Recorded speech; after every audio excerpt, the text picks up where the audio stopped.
Hello, hi everyone. His name is Mahesh, Assistant Executive Engineer in Panchayati Raj Department. So, first of all, congratulations, sir. Mahesh. Thank you sir. So ఇప్పుడు గెస్టెడ్ officer అయ్యారు. Thank you sir. So ఎప్పుడు మీరు BTech? 2016 అయిపోయింది sir నాది. Okay. తర్వాత gate coaching తీసుకున్నా sir. కానీ Okay. Gate qualify కాలేదు. ఓకే. 17లో క్వాలిఫై కాలేదు. తర్వాత 18లో క్వాలిఫై అయ్యాను. 17 to 18 ప్రిపేర్ అయ్యాను. ఓకే, 17 to 18 ప్రిపరేషన్లో ఉన్నారు. Preparation okay. తర్వాత 18లో ఎంటెక్ జాయిన్ అయ్యాను సార్. 18 ఎంటెక్ జాయిన్ అయ్యారు. జేఎన్టీ. ఓకే. కరోనా వల్ల 2021లో పాస్ అవుట్ అయిపోయింది సార్. 18 అంటే యాక్చువల్గా 20లో అవ్వాలి. 20లో అవ్వాలి. కరోనా మా batch పాండమిక్ మొత్తం ఉంది అంతా కాబట్టి late 21. స్పెషలైజేషన్ ఏంటి MTech? Environmental management sir. Environmental management. Okay okay. BTech ఏ college? BTech Kodad Sona engineering college sir. Sana engineering college. Okay, Sana engineering college అంటే జనరల్గా నేను ఎప్పుడు వస్తుండే సనా ఇంజనీరింగ్ కాలేజ్కి. Okay sir. మొత్తం ఎక్కువగా నాకు హిందీ మాట్లాడేవాళ్ళు నార్త్ బెల్ట్ ఎక్కువగా వస్తారు, నార్త్ బీహార్ వాళ్ళు వీళ్ళంతా. అవును సార్. ఇప్పుడు మీ క్లాస్లో ఎంతమంది ఉండే స్ట్రెంత్? మా దాంట్లో 44 దాకా ఉంటుండే సార్. 44 దాకా ఉంటుండే. మన తెలుగు వాళ్ళు తెలుగు కూడా 44. వాళ్ళు సపరేట్ ఉంటుండే వాళ్ళది. వాళ్ళ క్లాస్ కూడా సపరేట్ వాళ్ళు కూడా 40 దాకా ఉంటుంది. 40 దాకా ఉంటుంటే. Okay okay, very good very good. So అసలు ఏడబ్ల్యూ వైపు ఎందుకు వద్దాం అనుకున్నారు మీరు? అంటే నేను యాక్చువల్గా గేట్ తర్వాత ఎంటెక్ చేద్దాం అనుకున్నా. తర్వాత నాకు 2017లో ఏడబ్ల్యూ గురించి తెలిసింది. అంటే మా ఊర్లో ఒక అన్నయ్య ప్రిపేర్ అవుతుండే మా రూమ్లో ఉండి. ఓకే. నేను గేట్కి ప్రిపేర్ అయ్యేటప్పుడు ఆయన ఏడబ్ల్యూ ప్రిపేర్ అవుతుండే. నువ్వు గైడ్కి ప్రిపేర్ అవుతుంటే అన్న ఓకే ఏడబ్ల్యూ ప్రిపేర్ అవుతుండే. అయితే ఆయన చూసి నేను కూడా ఏడబ్ల్యూ అంటే ఎట్లుంటుంది దాని ఏంది అని ప్రాసెస్ మొత్తం తెలుసుకున్నా సార్. అప్పుడు రాసినాను. కానీ అప్పుడు మనం 17లో అంటే అప్పుడు ఆర్డబ్ల్యూఎస్ పడ్డాయి, ఆర్ఎండ్బి పడ్డాయి. అప్పుడు రాసిన సార్.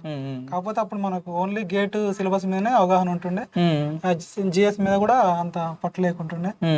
మళ్ళీ అందులోటి ఓన్లీ గేట్ అంటే కొంచెం పర్టికులర్ సబ్జెక్ట్ వరకే ప్రిపేర్ అవుతున్నాం కదా సార్. బట్ న్యూమరికల్స్ మీద ఎక్కువ కాన్సన్ట్రేట్ చేస్తాం.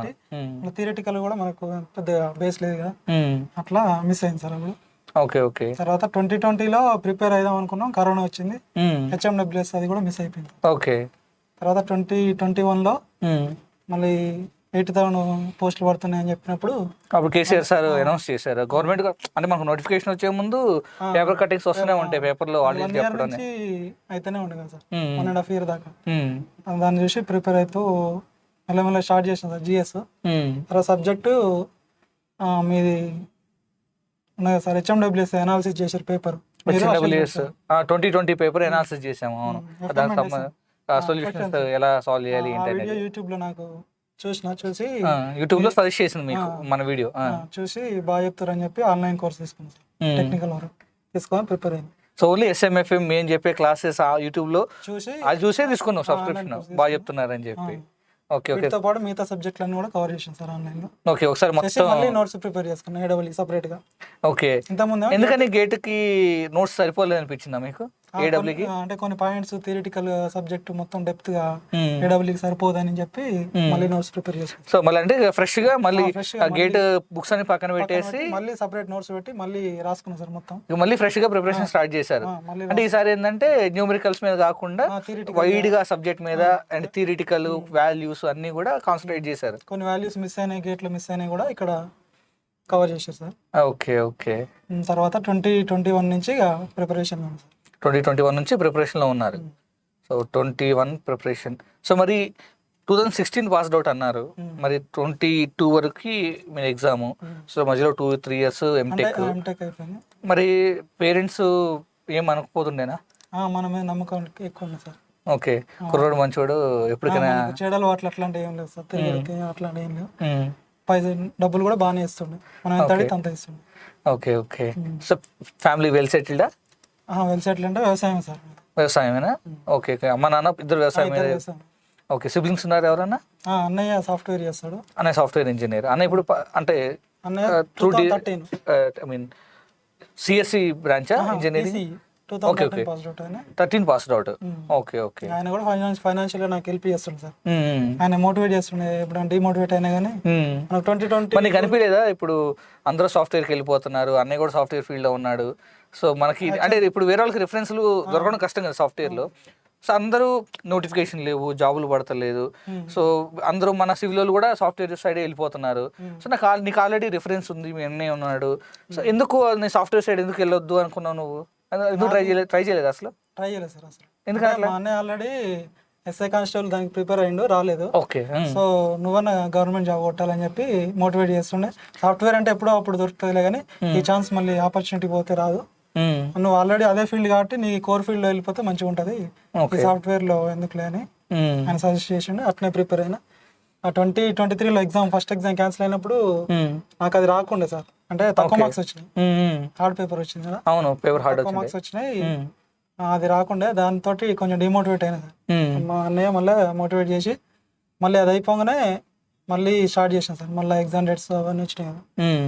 ఆ ఎగ్జామ్ అయిపోగానే యాక్చువల్గా క్యాన్సిల్ కాలేదు కదా సార్. అవునవును. తర్వాత ఏఈ ఉంది కదా, గ్యాప్ 1 month ఉంది కదా. అప్పుడు టీపీబీఓ కవర్ చేద్దామని చెప్పి మళ్ళీ ఆన్లైన్ కోర్స్ మీద తీసుకొని టౌన్ ప్లానింగ్ తీసుకున్నారు. ఓకే. తీసుకొని గేట్ మాస్టర్స్ తీసుకొని మళ్ళీ నోట్స్ ప్రిపేర్ చేసుకుని ఒక వారం 10 రోజుల్లో. అంటే ఇప్పుడు ఏడబ్ల్యూకి కూర్చొని ప్రిపేర్ అయ్యారు, టీపీబీఓకి కూడా కూర్చొని ప్రిపేర్ అయ్యారు కంప్లీట్ గా. రాసుకున్నాను సార్ ఒక వారం రోజులు. తర్వాత మళ్ళీ ఏఈకి ప్రిపేర్ అయినా. ఏఈ ఎగ్జామ్ అయిపోయినా వాళ్ళ వారం గ్యాప్ ఉంది కదా సార్ ఆఫ్లైన్ ఎగ్జామ్. అవును. ఆ వారంలో మళ్ళీ ఇప్పుడు రాసుకున్న నోట్స్ ని మళ్ళీ రివైజ్ చేసింది. రివైజ్ చేసి రేపు ఎగ్జామ్ అనగా ఎగ్జామ్ క్యాన్సిల్ అయింది మొత్తం. అవును, అప్పుడు మెసేజ్ వచ్చి క్యాన్సిల్ అయిపోయింది. తర్వాత కొంచెం ఒక వారం 10 రోజులు ఇంటికి వెళ్ళేసి అప్పటిదాకా ఇంటికి కూడా వెళ్ళిపోతుండే, పండుగలు కూడా మిస్ అవుతుండే. అంటే కంప్లీట్ గా ప్రిపరేషన్ లో ఉంది. ఎవరితో కూడా కాంటాక్ట్ లో లేరు అసలు. కాంటాక్ట్ లో అంటే ఫోన్ మాట్లాడుతుండే, అంటే ఐ మీన్ ఇంటికి వెళ్ళడం, మాట్లాడడం, చేయడం, రావడం ఇవన్నీ కంప్లీట్ గా బంద్ చేసేసారు. కంప్లీట్ గా వచ్చిన తర్వాత దసరాకి వెళ్ళాం, మళ్ళీ ఎగ్జామ్ క్యాన్సిల్ అయినాక అప్పుడే వెళ్ళినాం. సంక్రాంతి కూడా వెళ్ళలేదు. దసరా అంటే దగ్గర దగ్గర మీరు 5-6 నెలలు ఇంటికి వెళ్ళలేదు, అమ్మ నాన్న చూడలేదు, లైవ్ డైరెక్ట్ గా వెళ్ళేసి. మా ఇంటి దగ్గర పండుగలు చేస్తున్నా వెళ్ళిపోతుండే. ఎగ్జామ్ క్యాన్సిల్ అయిన తర్వాత అప్పుడు వెళ్ళినాం. Okay okay. మళ్ళీ ఒక 10 రోజులు గ్యాప్ తీసుకొని మళ్ళీ వచ్చేసి మళ్ళీ స్టార్ట్ చేసినాం. అది మళ్ళీ ఆన్లైన్ లో ఎగ్జామ్ పెడతారు అన్నారు కదా. ఫస్ట్ టైం ఎగ్జామ్ క్యాన్సిల్ అయిన తర్వాత సో అప్పుడు ఎట్లా ఫీల్ అవుతుండే మీరు? కొంచెం డిమోటివేట్ అయినా సార్. యాక్చువల్గా ఒక వారం దాకా డిమోటివేట్ అయినా. తర్వాత మీరు ఒక వీడియో చేశారు సార్, అంటే దెబ్బతిన్న పులులు లాంటి వాళ్ళు ఇప్పుడు మిస్ అయిన వాళ్ళు మళ్ళీ నెక్స్ట్ ఎగ్జామ్ లో వాళ్ళే ముందు ఉంటారు అని, మీరు రిలాక్స్ అయితే వాళ్ళే తనుకుపోతారు, అట్లా జాబ్ లోనే కొట్టేసుకొని వెళ్ళిపోతారని. ఎగ్జామ్ అయిపోయి ఎగ్జామ్ క్యాన్సిల్ అయిన 1 week తర్వాత చేశాను అనుకుంటా వీడియో. అది నాకు చాలా కొంచెం మోటివేట్ అనిపించింది. ఇంకా చూస్తుంటే ఇంకా కొంచెం ఇంకా కసిగా ప్రిపేర్ అవ్వాలని థాట్ వచ్చింది. Okay okay. సో అయితే మా క్లాసెస్ కాదు, యూట్యూబ్ లో చేసిన ఒకటి టెలిగ్రామ్ కానీ యూట్యూబ్ అన్ని ఫాలో అవుతుండే సార్. అంటే ఫస్ట్ పేపర్ క్యాన్సిల్ అయిన తర్వాత ఇంకో అవకాశం దేవుడు ఇచ్చాడు అనుకున్నావా? ఖచ్చితంగా సార్. అవకాశాన్ని సద్వినియోగం చేసుకోవాలని మళ్ళీ ప్రిపేర్ అయింది సార్. అంటే ఏడవల్లి, ఏఈ, టీపీబీఓ, ఏదో ఒక జాబ్ అయితే వస్తుంది కదా, మనం కన్సిస్టెన్సీగా ప్రిపేర్ అయితే అని చెప్పి మళ్ళీ స్టార్ట్ చేసిన. ఏడబ్ల్యూ రాసిన, తర్వాత ఏఈ రాసిన, టౌన్ ప్లానింగ్ అన్ని రాసిన సార్. మళ్ళీ అన్ని రాసి మళ్ళీ ఇంటి దగ్గరనే ఉన్న తర్వాత ఏడబ్ల్యూ జేఎల్ రాంగ్లో నాకు తెలిసి మిగతా లైట్ తీసుకుని లేదు సార్.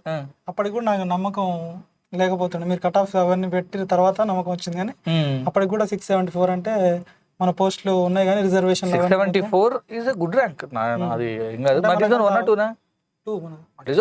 ప్రాబ్లం ఉంది అంటే మనకు వస్తుందో రాదని నమ్మకం. అంటే మా కేటగిరీ పోస్టులలో లేకుండే, ఓపెన్ లో కూడా పోస్టులు 154 అంత ఉండే, 254 ర్యాంక్ ఉండే. Okay okay. అట్లని నమ్మకం లేకుండే. దాని ఏఈ కూడా మంచిగా ప్రిపేర్ అయ్యాను సార్. మంచిగా ప్రిపేర్ అయ్యారు. అందులో 213 వచ్చింది. దాంట్లో 213 పర్లేదు, మంచిగా స్కోర్ చేశారు. ఏఈలో కూడా ఫస్ట్ స్కోర్ 209, మార్కులు డిలీట్ చేసి మళ్ళీ నార్మలైజేషన్ చేసినాక 239. ఓకే ఓకే, పర్లేదు. అందులో టీపీబీఓలో 224 వచ్చినాయి ఫస్ట్ టైం. 224 వచ్చినాయి. మళ్ళీ మార్కులు డిలీట్ చేసేసరికి ఇప్పుడు మళ్ళీ 229 అయినా నార్మలైజేషన్ తర్వాత. ఓకే, అది కూడా 230 వరకు స్కోర్ చేశారు. 229. Okay, very good very good very good. So ఏదో ఒకటి వస్తుందని కాన్ఫిడెన్స్ ఉంది. పాలిటెక్నిక్ మాత్రం కొంచెం ర్యాంక్ ఎక్కువ వచ్చింది, 700 దాకా వచ్చింది. Okay okay. ఈ మూడింటి మీద హోప్ ఉంది సార్. ఏదో ఒకటి ఏడవల్లి పోతే ఏఈ పోతే టౌన్ ప్లానింగ్ ఏదో ఒకటి వస్తుంది లేండి అని నా కాన్ఫిడెన్స్ తో ఉన్నారు. సో మొత్తానికి చాలా హార్డ్ వర్క్ చేశారు. సో నాన్న వాళ్ళు చదువుకున్నారా? సార్ వ్యవసాయం చదువుకోలేదు. చదువు రాదు అంటే ఇక నీ లైఫ్ లో నీకు ఒక గైడెన్స్ మీ అన్నయ్య మొత్తం. ప్రైవేట్ జాబ్లు ఎప్పుడైనా ఉంటారా, గవర్నమెంట్ జాబ్ రావడం అనేది so once in a life time achievement అన్నట్టు. సో మొత్తానికి మీ అన్నయ్యే మిమ్మల్ని ప్రాపర్ గైడ్ చేశారు, మిమ్మల్ని మోటివేట్ చేశారు. ఫైనాన్షియల్ ఎప్పుడైనా డబ్బులు కావాలన్నా ఎప్పుడైనా కొట్టేది. ఓకే. సో అలాంటి అన్నయ్య ఉండాలి యాక్చువల్లీ. సో ప్రతి తమ్ముడు కూడా అలాంటి అన్నయ్య ఉండాలి. సో ప్రతి అన్నయ్య కూడా మీలాంటి తమ్ముడు కూడా ఉండాలి. సో ఎందుకంటే ఇచ్చిన అవకాశాలను ఉపయోగించుకొని సో మంచి పొజిషన్ వచ్చి నిరూపించావు కదా, నువ్వు సపోర్ట్ చేసిన దానికి నేను ఇప్పుడు వేస్ట్ చేయలేదని చెప్పేసి. మా అమ్మ నాన్నలు కూడా ఎప్పుడంటే అప్పుడు ఫైనాన్షియల్ గా కొంచెం కూడా బ్యాకప్ అవ్వాలి సార్. ఓకే, సపోర్ట్ ఉంది, ఇంకా ఏం చేస్తావు ఇంకా అట్లా అనకుండా నువ్వు ఎన్ని రోజులు ప్రిపేర్ అయితే అన్ని రోజులు ఫ్రీ వదిలేసారు చదువుకోబెట్టా అని. నేను మళ్ళీ మ్యారీడ్ సార్ 2020లోనే. మ్యారీడా నువ్వు? అవునా, ఇప్పుడు 2020లోనా? ఎంటెక్ చేసేటప్పుడు మ్యారీడ్? ఎంటెక్ కరోనా వచ్చింది, మ్యారేజ్ అయిపోయింది. ఎందుకు అంత తొందరగా చేసుకున్నావు మ్యారేజ్? ఇక మా అన్నయ్యకి అయిపోయింది, వాళ్ళు ఇక చేయాలని చేశారు కానీ తర్వాత ఏమైనా చేద్దాం అనుకున్నా కానీ నోటిఫికేషన్ వస్తుంది సార్ ట్రై చేద్దాం అని చెప్పి వాళ్ళు. Okay okay. ఇప్పుడు మీ వైఫ్ హ్యాపీనా? హ్యాపీ, ఆమె కూడా చాలా సపోర్ట్ చేసింది. ఎందుకంటే ఇప్పుడు మ్యారేజ్ చేసుకునేటప్పుడు ఒక ఎంటెక్ చేసే స్టూడెంట్ నువ్వు, కానీ ఇప్పుడు ఒక గెస్టెడ్ ఆఫీసర్ నువ్వు. సో నాకు తెలిసి మీ వైఫ్ చాలా హ్యాపీ ఫీల్ అయి ఉండాలి. ఓకే, ఇంకా యాక్చువల్గా మ్యారేజ్ అయిన తర్వాత కూడా ప్రిపరేషన్ కంటిన్యూ చేయడం అనేది చాలా గ్రేట్ థింగ్ అమ్మ. ఎందుకంటే సో ఇంట్లో కొన్ని ప్రెజర్స్ ఉంటూనే ఉంటాయి. ఇక వేరే వాళ్ళు అంటే ఇప్పుడు మన రిలేటివ్స్ వరకే ఉన్నారనుకోండి, అసలు ప్రిపేర్ అవుతున్నారు అనుకుంటారు. ఇప్పుడు అటు రిలేటివ్స్ కూడా యాడ్ అయ్యేసరికి ఎందుకు ఏదో జాబ్ చేసుకోమనొచ్చుగా, ఎందుకు ఈ ప్రిపరేషన్ డైరెక్ట్ ఎవరన్నా కానీ వాళ్ళతో అని ఉంటారు ఖచ్చితంగా ఉంటారు. వాళ్ళు కూడా నన్ను ఎప్పుడు డైరెక్ట్ ప్రెజర్ చేయలేదు సార్, సపోర్ట్ చేశారు బాగానే. నమ్మకం ఉంది కాబట్టి మనం తిరగట్లేదు కదా, చదువుకుంటున్నాం అని చెప్పి సరే ఇది ఒకసారి చూద్దాము, ఇది అయిపోతే ఏదో ఒకటి చేస్తాను అనే నమ్మకం. Okay okay. సో మొత్తానికి అయితే ప్లేస్ అయినావు. సో నీ సక్సెస్కి ఒక చిన్న గిఫ్ట్ అమ్మా. Thank you sir. So from my side plus నువ్వు సాధించుకున్న green colour pen. Thank you sir. ఓకేనా? So all the best for the further future. So upcoming aspirants ఇంకా ఫ్యూచర్లో ఎవరన్నా కాంపిటేటివ్ ఫీల్డ్కి వద్దాం అనుకుంటే సో వాళ్ళకి నువ్వు ఇచ్చే సజెషన్ ఏంటి? ప్రతి ఒక్క అవకాశాన్ని సద్వినియోగం చేసుకోవాలి సార్. కన్సిస్టెన్సీ, రివిజన్ అనేది చాలా మ్యాటర్ సార్. ఎగ్జామ్ అంటే కాంపిటేటివ్ ఎగ్జామ్లో ఎప్పుడు గ్యాప్ తీసుకోవద్దు, మళ్ళీ ఓకే కంటిన్యూస్గా ప్రిపేర్ అయితేనే ఉండాలి. ఈ ఎగ్జామ్ అయింది కదా అని చెప్పి మళ్ళీ డిప్రెషన్ కాకుండా మళ్ళీ నెక్స్ట్ ఎగ్జామ్ ఉంది కదా, ఏడవలి కాకపోతే ఏఈ కాకపోతే టౌన్ ప్లానింగ్, అట్లా అన్ని ఎగ్జామ్లు అయిపోయిన దాకా ప్రిపేర్ అయ్యి తర్వాత మనం ఏం చేసుకుంటే బెటర్ సార్. ఓకే, ఏదో ఒకటన్నా వచ్చే ఛాన్స్ ఉంటుంది. Okay okay. మళ్ళీ వదిలేసినట్టే ఉంటుంది. Yes sir. So all the best for the further future. So నీ వాల్యుబుల్ వర్డ్స్ షేర్ చేసినందుకు అప్కమింగ్ ఆస్పిరెంట్స్ కూడా. So thank you Mahesh. Thank you. Okay, all the best.